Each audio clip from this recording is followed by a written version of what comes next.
Everyone, I hope you are doing well. Today we'll talk about how to fix or how to solve the problem of keeps crashing on the application of Duolingo. We go to settings. Here we click on apps, default apps, app settings. Then we'll search about the application of Duolingo. Here we click on first stop and we click OK.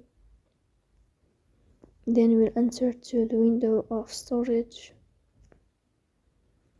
Then here we click on clear cache.